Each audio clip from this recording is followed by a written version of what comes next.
कागज के ऊपर।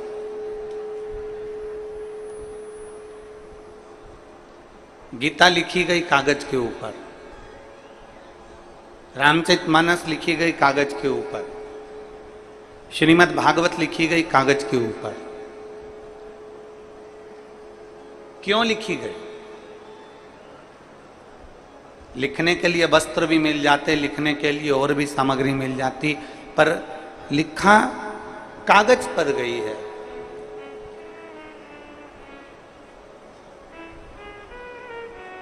क्यों लिखी गई? अखबार भी तो कागज का ही होता है। अरे बोलो तो जम के होता है। न्यूज भी तो अखबार पर लिखी जाती है। बहुत सारे ऑफिस में कार्य होते हैं, वो भी कागज पर लिखे जाते हैं, वो भी कागज के ऊपर ही अंकित होते हैं।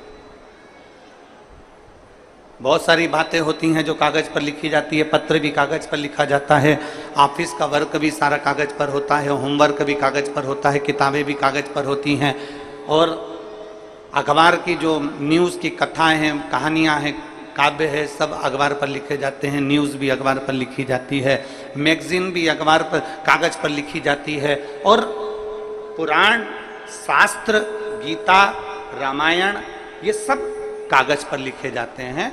तो उस कागज में और उस कागज में अंतर क्या?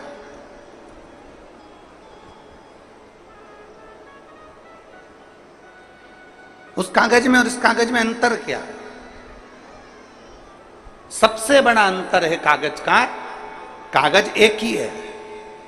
अखबार छपने वाला कागज भी एक है, मैगजीन लिखने वाला कागज भी एक है, और किताबें बनने वाला कागज भी एक है, ऑफिस में काम होने वाला कागज भी एक है, और पत्र लिखने वाला कागज भी एक है, और पुराण लिखने वाला कागज भी एक है। केवल अंतर इतना है कि बाकी के जिन चीज़ों पर लिखा गया वो संसार की चीज़ें लिखी गई, और पुराण में जो लिखा गया वो परमात्मा की चीजें लिखी गई। और जो परमात्मा की एक बार बात लिखा जाती है वो फिर कहीं फेंकी नहीं जाती, उसको संजोकर पूजन के लिए, आराधना के लिए, साधना के लिए रखा जाता है। शिव महापुराण की कथा कहती है जैसे कागज एक है, बस अंकित क्या हो रहा है वो देखा जाता है, उसी तरह संसार में सब एक जैसे पैदा हुए हो।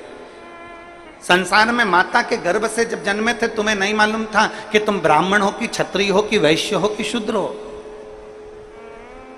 माता के गर्भ से जब जन्मे थे तो तुम्हें नहीं मालूम था कि तुम्हारा शरीर पूरा है कि आधा है। माता के गर्भ से जब जन्मे थे तुम्हें नहीं मालूम था कि तुम गरीब हो कि अमीर हो। माता के गर्भ से जब जन्मे थे तुम्हें नहीं मालूम था कि तुम देख पाओगे कि नहीं पाओगे, सुन पाओगे कि नहीं पाओगे, चल पाओगे कि नहीं चल पाओगे, तुम्हें कुछ नहीं मालूम था। भगवान जब जन्म देता है एक जैसा देता है, कागज एक जैसा रहता है, बस हमें ये अपने ऊपर निर्भर करना पड़ता है कि हमें बड़े होते होते हमें अपने दिल पर क्या अंकित करना है। हमें संसार की वस्तुओं को अंकित करना है कि परमात्मा की वस्तु को अंकित करना है। हमें किस मंजिल की ओर जाना है, हमें नीचे की ओर जाना है कि आगे की ओर जाना है, हमें किस दुकान पर जाकर बैठना है, हमें किस गुमठी पर जाकर बैठना है, हमें किसकी संगत में बैठना है। हम कहीं खाने पीने वालों की संगत में तो नहीं बैठ गए, हम कहीं मदरा पीने वालों की संगत में तो नहीं बैठ गए, हम कहीं किसी जुआरी की संगत में तो नहीं बैठ गए। यह हमारे ऊपर निर्भर करता है कि हमारी संगत कैसी है। अंकित हमें करना है।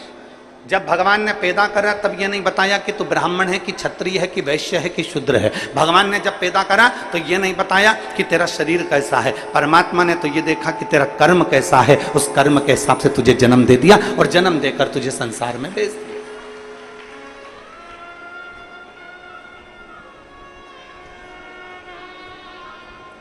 अब हमारे ऊपर निर्भर करता है